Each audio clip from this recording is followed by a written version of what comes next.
Society attacks early when the individual is helpless. Long before we had the ability for critical thinking, we were already indoctrinated into a belief system and a way of life that guarantees that history is going to repeat itself. War, crime, violence, heart disease, cancer, diabetes. The cure isn't around the corner. These things aren't going to get better, they're only going to get worse. And that's because the powers that be know that every 7-year-old child has already been taught the same mistakes that their parents were taught, and that's all they have to do to control us. Reminds me of a video I did last year.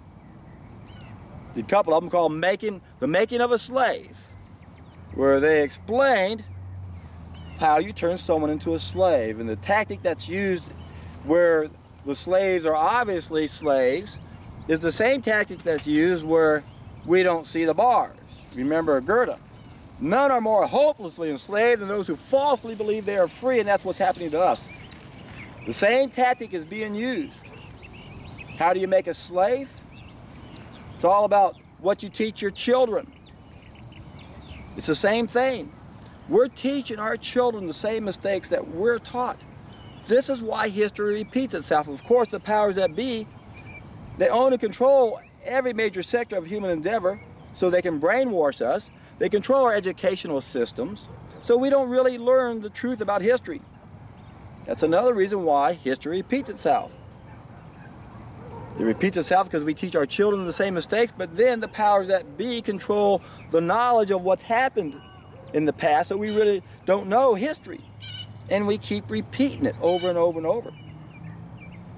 Now, if you're not familiar with what I'm talking about when I say the powers that be, if you don't understand how they control us, money is the absolute tool of control.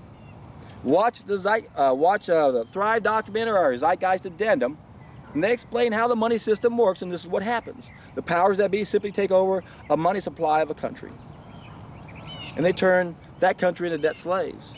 They siphon off all the profits that country makes.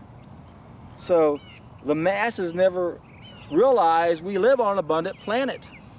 The scarcity is an illusion. One of the most powerful illusions the powers that be want us to believe in.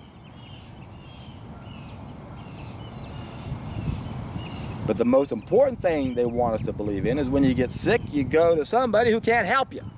They'll keep you sick because that's the ultimate tool of control. Money is the absolute tool only because it's used to own and control everything. They have an unfair advantage money-wise where they can control the purse strings, and that controls everything else. But the ultimate tool of control, the way it's really being used against us, it has to do with our health. Once again, we're teaching our children the same mistakes that we were taught. And we've been doing this for 3,000 generations when we go back to the first of these mistakes, which some people just haven't tried to think this out. If they did, they'd realize, yeah, if we don't make the first mistake, you don't make the second, third, fourth, or fifth. It's that simple.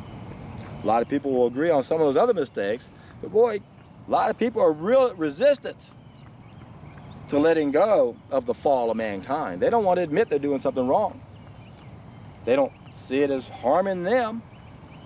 And yet they don't realize that no one has a right to bring the rest of us down. And that's what's happening right now. I'm out here trying to bring people up. And what happens? I'm vilified by the powers that be. I'm attacked by the masses for only trying to raise us up.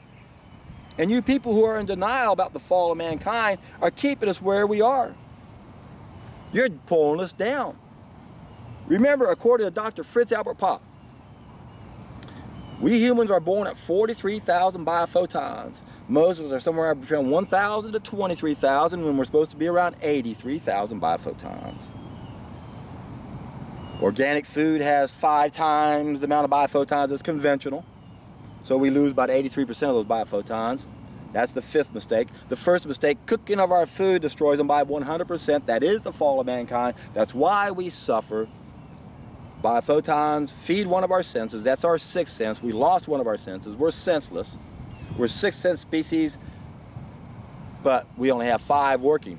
That 6th one is still there, but it's so weak we don't understand that it's even there. But everyone knows what it's like when you sense someone is behind you. You turn and you look and you see. What if your vision is bad? You know, you can make a little circle like that. Hey, I can see now. If I squint, I can see. Same thing with our sixth sense, our spidey sense. People can tune in on it better than others if you just focus on it. But we shouldn't have to focus, and that's the whole key.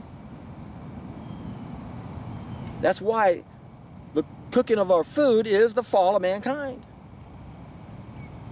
It alters our food, it destroys our food, it spoils the food, and that's what it does to us.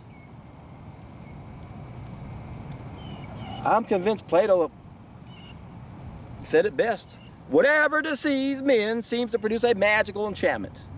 All of you people who are still in denial about cooking as the fall of mankind, and you keep wanting to go back to something in the first stage because you don't want to recognize or take responsibility that we shouldn't do that. And I'm not saying you have to be 100% anyway. I don't judge anybody if they have a little steamed broccoli or something. That's ridiculous. The point is, are you bringing everyone else down? Well, golly, I'm 80, 90% raw. I'm not bringing anyone down. Yeah, you're helping us bring us up. Good.